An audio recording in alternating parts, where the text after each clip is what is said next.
सदगुरु कबीर बीजक ज्ञान 34 साखी 16। तथा अति त्रियो नहीं जाई, तन त्रिभुवन में राखु छिपाई। जो त्रिभुवन माही छिपावे, तत्वई मिले तत्व सो पावे।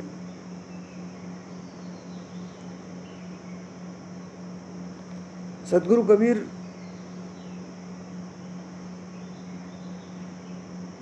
तत्व पद का, तत्वमसी का जो ज्ञान है उसके बारे में समझाना चाहते हैं। जो तत्व ज्ञान प्राप्त करने की जो बात है, जो तत्व ज्ञान की जो व्याख्या होती है वो तत्वमसी के सिद्धांत से होती है। जो तत्वमसी को समझ जाते हैं,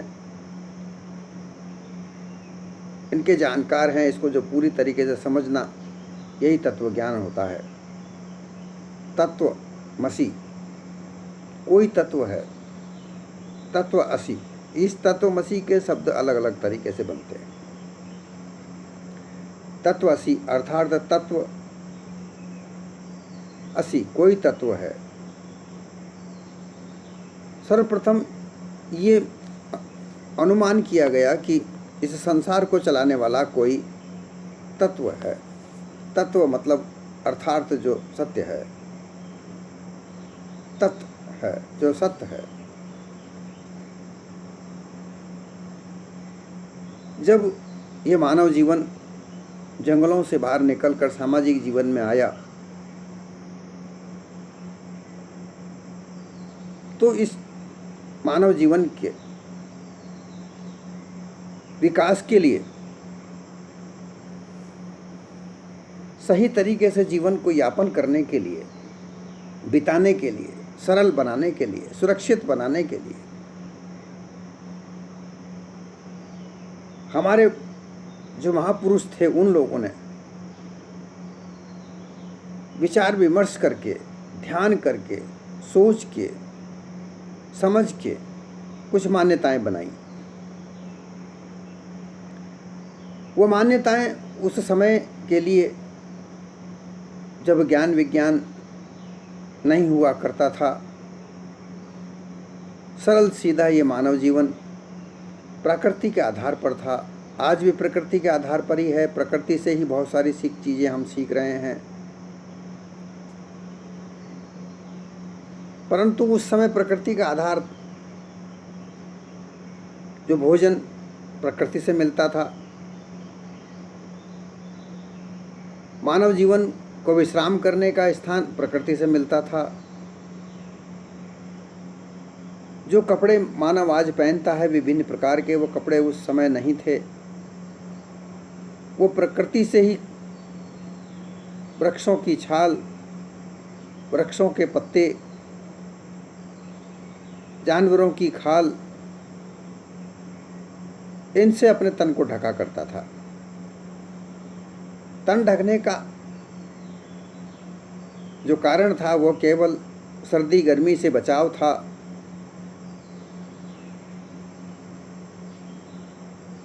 आज भी सर्दी गर्मी के बचाव से ही वस्त्र धारण करते हैं और नग्न बदन ना दिखे इसलिए वस्त्र धारण करते हैं। तो उस समय की अवस्था के अनुसार, उस समय के सामाजिक व्यवस्था के अनुसार ये मानव जीवन ने विचार किए और उसमें एक विचार ये आया कि ये संसार को चलाने वाला कोई है, कोई तत्व है। तत्वमसी तत्व शब्द से बना है। तत्वम तत्व है, तत्वम ये संस्कृत शब्द में, हालांकि ये शब्द संस्कृत भाषा का निर्माण हुआ तब बना, परंतु इसका आशय यह है कि ऐसी विचारधारा मानव जीवन के दिमाग में, मानस पटल पर आई कि कोई तत्व है, कोई इस संसार को चलाने वाला है। और फिर उस की खोज, उसका विचार, उसकी तलाश आरंभ हुई। और उसकी खोज और तलाश में विभिन्न प्रकार के मत, अपने अपने विचार पनपने लगे और उन्हीं के आधार पर देखते देखते मत और पंथ बने, उपनिषद लिखे गए, वेद लिखे गए, उपनिषद लिखे गए, पुराण ग्रंथ लिखे गए और विभिन्न प्रकार की मत पंथों की भरमार, कल्पना की, आडंबर, दिखावा, छल कपट, ये इस संसार में चला।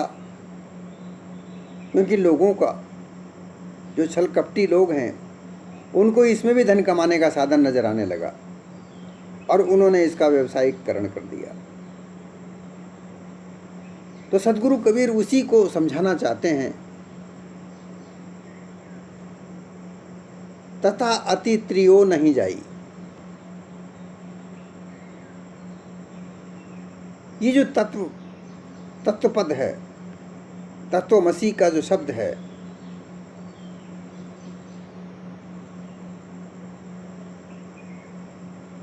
इसको जो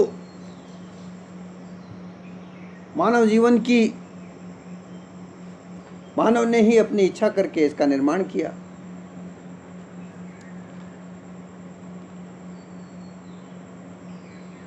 इसको रचने वाला कोई नहीं, मानव ही है। और फिर इसको रचकर मानव ही अपने बनाए हुए सिद्धांत में खुद उलझ गया है।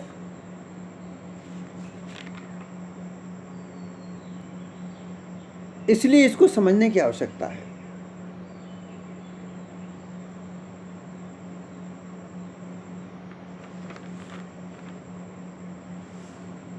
क्योंकि खुद मानव ने सिद्धांत बनाए और सिद्धांत बनाकर उसमें खुद मानव ही उलझ कर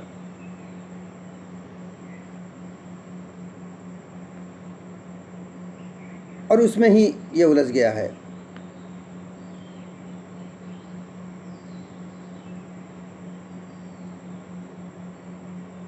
इसलिए इसको समझना बहुत जरूरी है।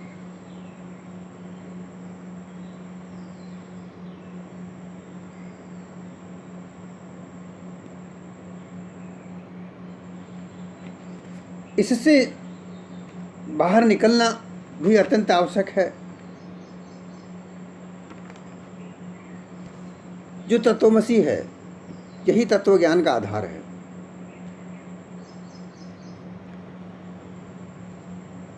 तथा अति त्रियो नहीं जाई। तथा अर्थात त वर्ग का ये पहला अक्षर है। इसी के आधार पर तथा, त अर्थात तत्व, त अर्थात त से तत्व और ता से त्वपद जीव।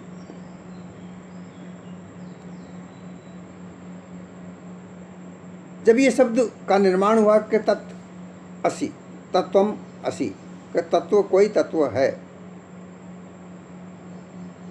उसी के आधार पर फिर दूसरा इसका अर्थ निकाला गया कि तत्वम असि।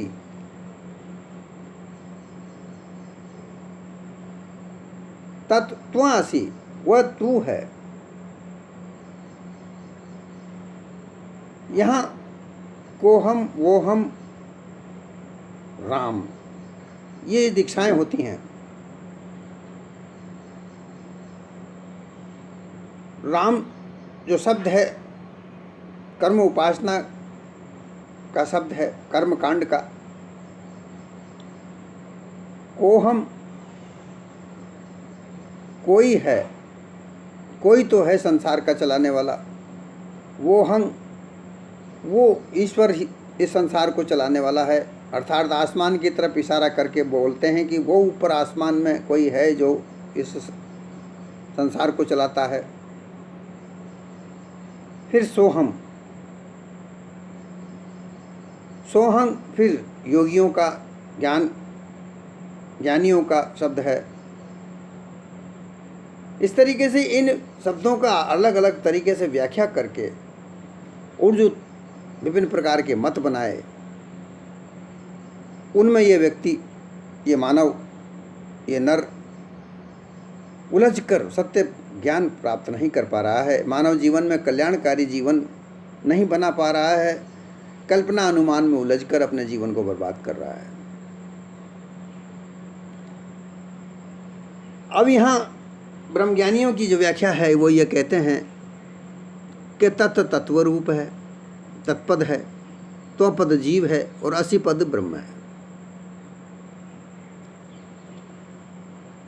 तत्वम असि का अर्थ बनता है कि तत्वमसि कोई तत्व है, फिर बनता है वह तत्व असि, वह तत्व तू है। अर्थात महापुरुषों ने उस समय भी इशारा किया कि तत्व असि, वह तत्व तू है, तत्व वह तू है, इस संसार को चलाने वाला तू है। अर्थात ये संसार की रचना तुझसे ही हुई है और कोई दूसरा नहीं है। असि का अर्थार्थ होता है त्व, अर्थात तू, तत्व वह, तत्व तत्व असि, वह तू है। अब इसके दो भाग किए, तत्वम असि, तत्वम अर्थात तत्वम कोई है, इसी में से अर्थ निकलते हैं। लेकिन यहाँ ब्रह्मज्ञानियों ने क्या किया, इसके 3 पद बना दिए, तत्व असि। तत्पद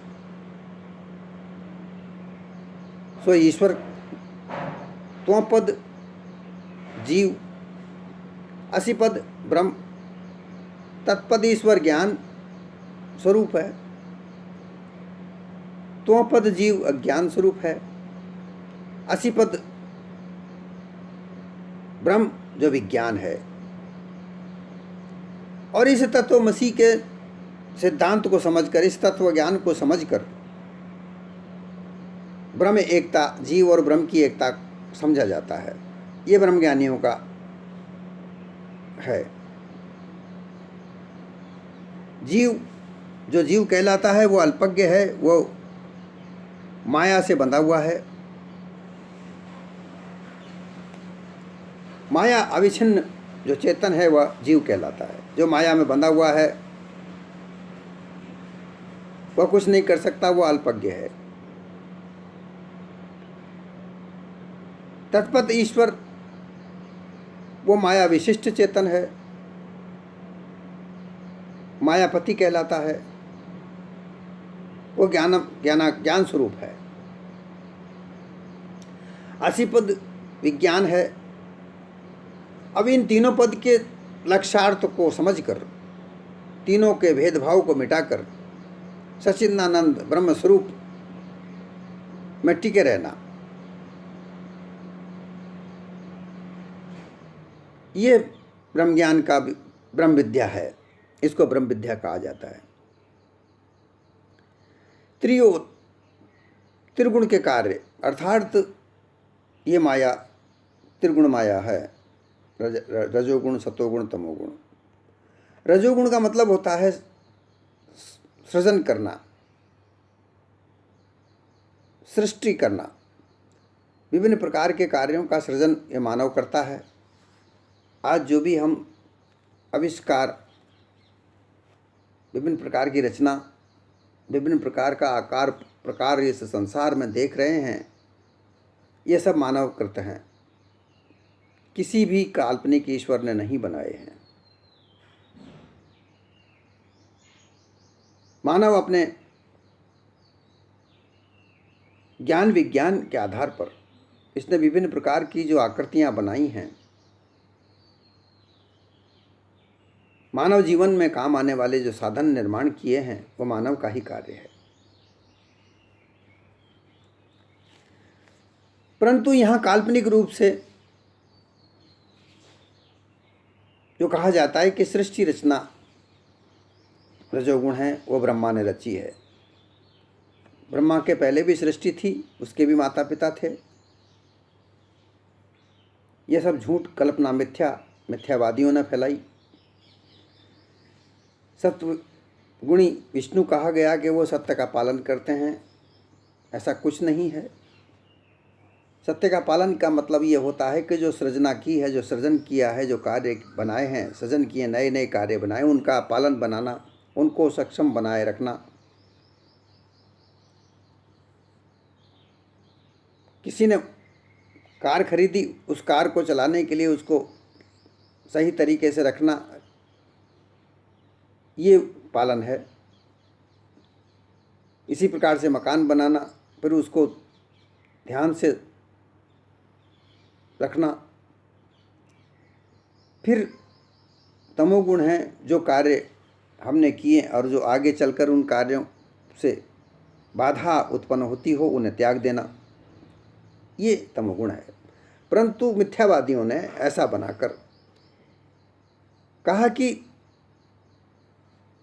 ये तत्वमसी जो है, तत्वपद, त्वपद, असिपद, इनकी अक्षार्थ करके एकता बनाए रखे और सच्चिदानंद घन ब्रह्म स्वरूप में टिके रहे, क्योंकि ब्रह्म अधिष्ठान है।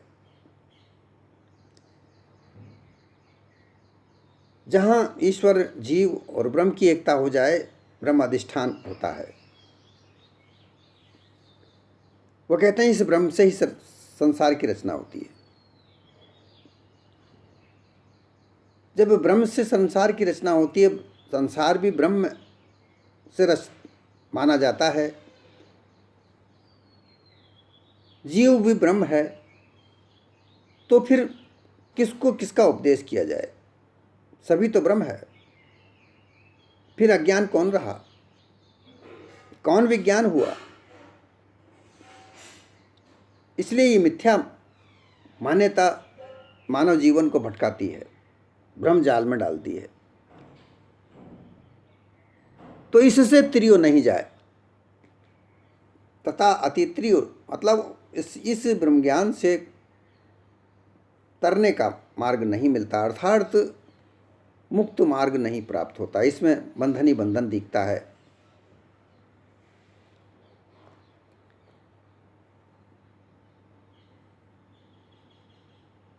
फिर इसी देह में जो त्रिगुण की जो भ्रांतियां डाली और डाली, रजोगुण स्थूल काया, सतोगुण सूक्ष्म काया, तमोगुण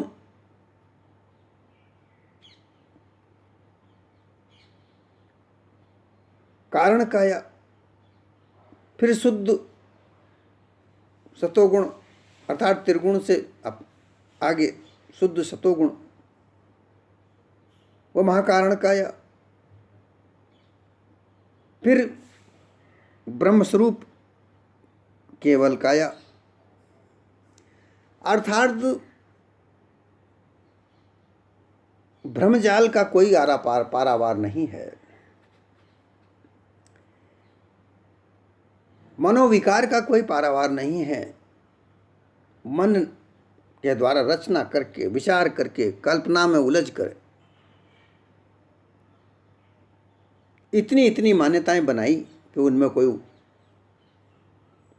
उलझे पर निकलना का रास्ता कहीं नहीं मिलता, अर्थात तिरने का कोई मार्ग नहीं प्राप्त होता। तन त्रिभुवन में राखो छिपाई।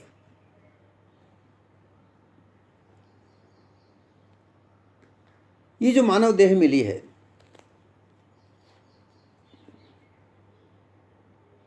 ये जो तन है, ये त्रिभुवन राखो छिपाई। त्रिभुवन की मानिंदी बनाई, मनसा बनाई, उसको कल्पना से रचा कि 3 लोक हैं, स्वर्गलोक, पाताल लोक, मृत्यु लोक।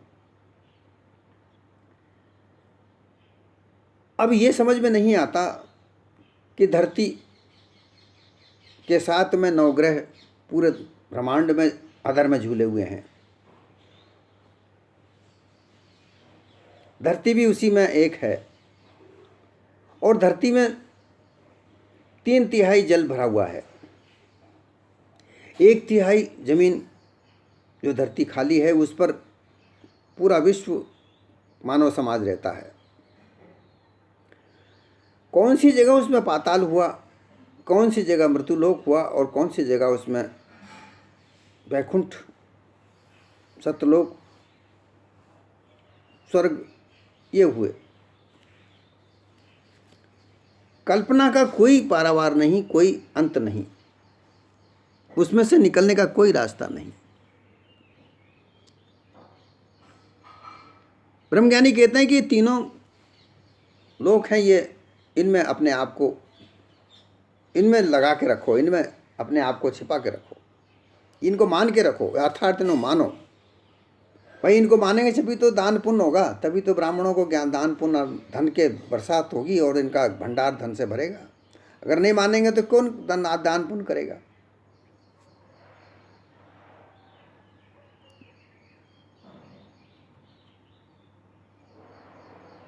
पैर के तले, कंठ के नीचे भूलोक, कंठ से ऊपर सिरलोक, सिर में स्वर्गलोक, और त्रिभुवन तन में, मन में, वचन के माई, जो इसमें ऐसा मानना चाहिए कि पैरों के नीचे सात लोक हैं, वो पाताल लोक हैं। नाभि से कंठ तक मृत्यु लोक है, और कंठ से ऊपर वो 7 लोक हैं, ऊपर की वैकुंठ आदि लोक हैं। इनको मानकर इनमें अपने आप को लगाए रखो।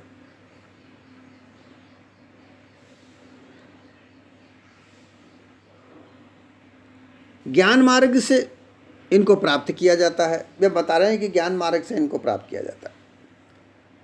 अब देखो इनका जाल कि जो ज्ञान मार्ग है उनसे ये प्राप्त करो, ज्ञान ऐसा प्राप्त करो जिससे ये वैकुंठ लोक की प्राप्ति हो।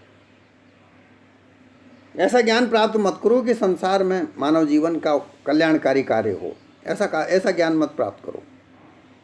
ऐसा ज्ञान प्राप्त करो जिससे आकाश में जो 7 लोक हैं उनकी प्राप्ति करो, अर्थात तीर्थ में जाओ, स्नान करो, दान पुण्य करो, ईश्वरवादी विचारधारा को धारण करो, उसके लिए उपासना करो, ध्यान करो, मूर्तियाँ तरह तरह की बना कर उनके आगे नाक रगड़ो।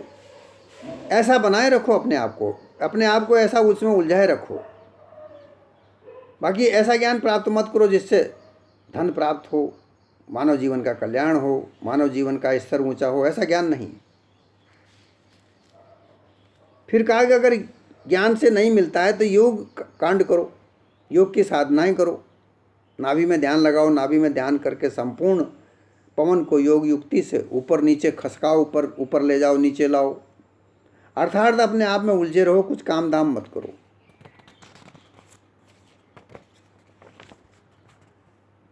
अपने आप को योगी बना लो, जटाजूट हो जाओ, भयानक स्वरूप बनाओ और संसार में विचरण करो, लोगों को ठग विद्या सिखाते रहो।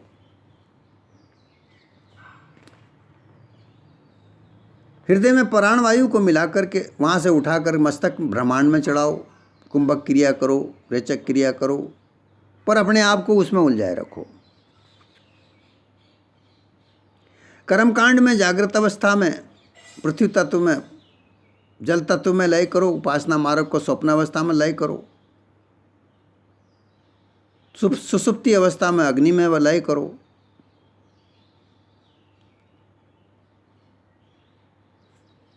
अर्थात कहने का तात्पर्य है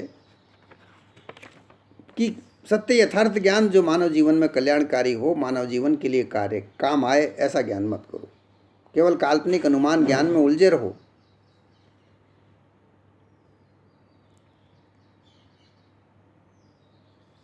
फिर वो कहते हैं कि जो तन त्रिभुवन माय छिपावे, वो कहते हैं कि जो इस तन को अपने त्रिभुवन, उपासना कांड, कर्म कांड, ज्ञान कांड में उलझाता है, छिपाता है, भूल जाता है और उनमें उलझ जाता है, वो मुक्ति का मार्ग पाता है।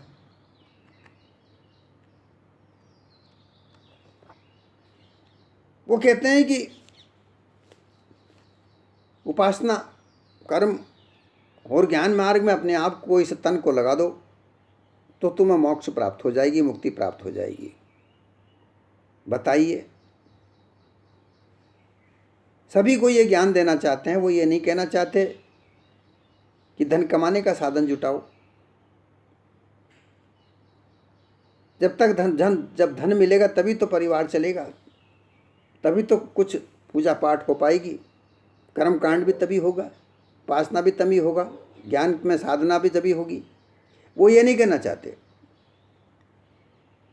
और फिर उलझाते भी हैं कि धन साधने के लिए बस साधनाएं करो, तुम्हें सिद्धि प्राप्त होगी, यक्षिणी अप्सराएं तुमको धन देंगी, फला देवी फला देवता तुमको धन देंगे।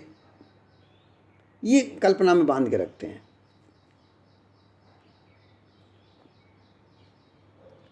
तत्व ही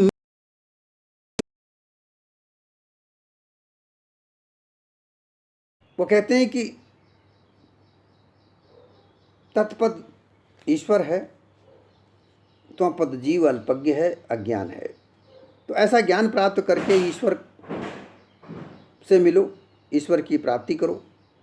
ईश्वर ज्ञान स्वरूप है, और फिर ज्ञान स्वरूप तुम्हें ब्रह्म ज्ञान अर्थात विज्ञान में मिला देगा। ईश्वर और जीव और ब्रह्म की जब एकता हो जाएगी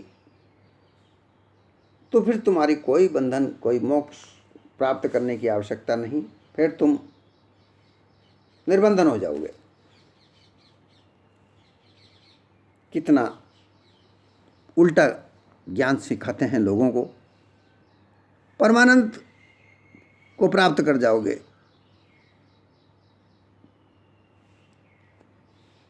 ये तत्व ज्ञान है, अर्थात तत्वमसी का ज्ञान तत्व ज्ञान है। परंतु ये कभी नहीं कहते कि तुम मानव हो, मानव जीवन में आए हो, मानव जीवन में मानव जैसे कार्य करो, क्योंकि इनको तो मानव जीवन को भूल भर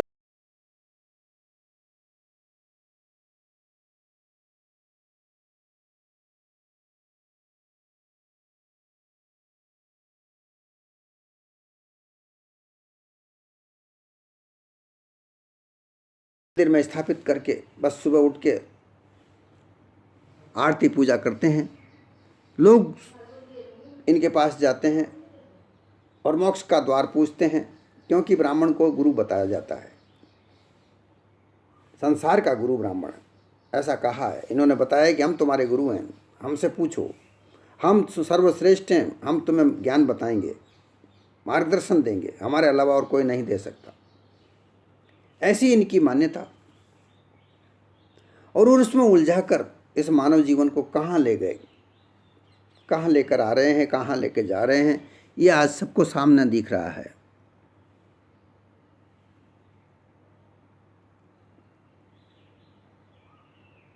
सदगुरु कबीर कहते हैं कि ये सब जीव का भास है, ये सब तुम जिसको ये अल्पज्ञ कहते हैं, ये गुरुआ प्रपंची लोग जिस जीव को अल्पज्ञ कहते हैं, वही तो सक्षम है, वही तो आदि पुरुष है। सब इसकी तो मान्यताएं हैं, इसी ने तो सारे ग्रंथ रचे हैं, और इसी ने सब मत पंथों की रचना की है, और रचना करके यही उलझ गया है। संसार के रूप स्वरूप को दृष्टा के माध्यम से न देखकर उसमें ये उलझ गया है, उनको भोग के माध्यम से देख रहा है। संसार के भोग पदार्थों को भोक्ता की आधार पर नहीं देखकर उसे वासना की दृष्टि से देख रहा है।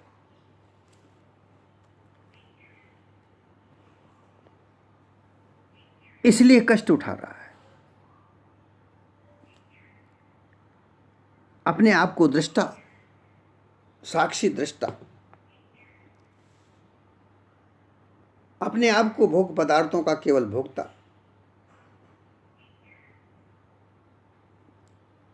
मानकर, अब इनसे न्यारा रहकर, ये सब रचना तेरे लिए है, तेरे तुझसे हुई है, परंतु इसमें तू नहीं है। रचना भी करता है परंतु तू दूर रहकर करता है, इसमें उलझता नहीं है।